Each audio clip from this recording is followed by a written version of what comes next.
I got off eHarmony like 3 years ago. It just wore me out. When I finally gave into it, I'm like, okay, God, what's the worst that can happen? The next week, a pastor from Kenya was here in Arizona at the church I was attending, and he's like, I was feeling led to pray exactly for that. I will pray that within a year you will be married. And you're going to say I'm going to be married in a year? And this was the end of January of 2014. A week later, Melissa contacted me. I saw his profile first, and I sent him a message, and he didn't respond for a couple of weeks. I didn't see it for another 2 weeks because I was not in eHarmony because I usually quit. How many more hours? Can someone calculate? Oh, here's a message from this girl. Yeah, I'll send the message. She hasn't replied to me for a couple weeks because I had spurned her for 2 weeks, according to her, because I hadn't replied even though I hadn't been on. Once we started talking on the phone, I would eagerly come home hoping that he was going to call me. I remember just laying on my couch just talking to him on the phone and really looking forward to hopefully meeting him someday. And after talking on the phone for a couple weeks, he asked me out on a date, which I was really excited for. And he opened the door to the restaurant for me. He had flowers for me. I was like, oh. And he pulled out my chair. Totally lovely. I was noticing as more that we started talking after that point and spending time together that he was a very classic gentleman. Very old school, true, genuine care for a woman. And he continued to shower that on me and continues to do that day after day.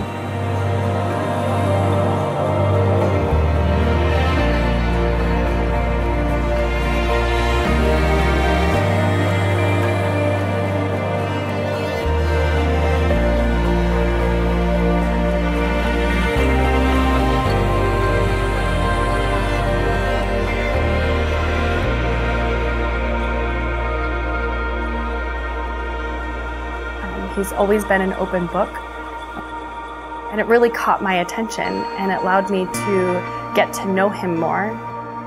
And he was willing to share his heart with me, share strengths and weaknesses all together. He held my hand.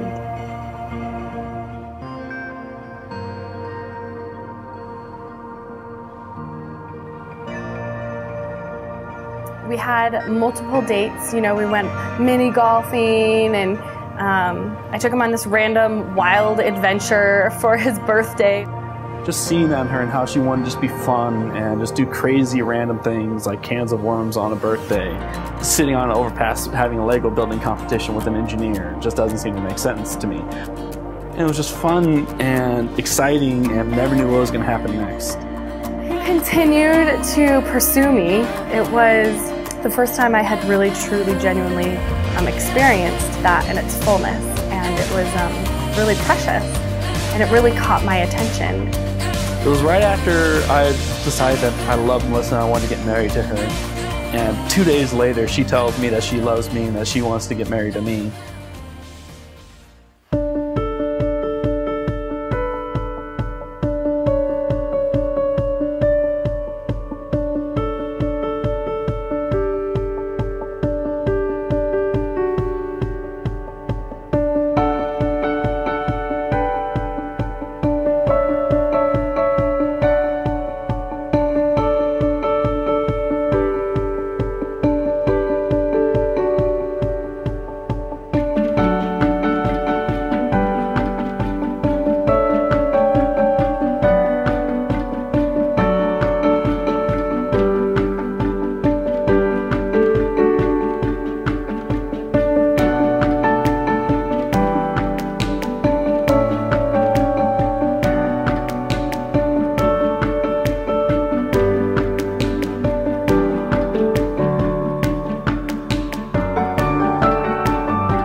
talking on the phone one time and I mentioned something about dancing, and since that moment, all throughout our dating, engagement, he would dance with me. He would twirl me. We would dance in the parking lot. We danced in the supermarket. We've danced in the backyard. We've danced during dinner.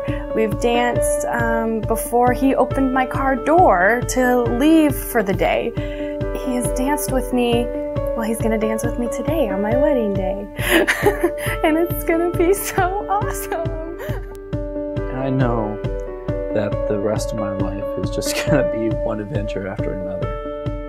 I wanna be on a journey with him. Like, just as much as he chooses me, I choose him. It has already been an encouragement to grow with. And I just long and look forward to growing old with you and raising kids and having a family. He's the man that I want to be partners with. I'm really excited to grow with him. Because you are the one I want to spend the rest of my life with.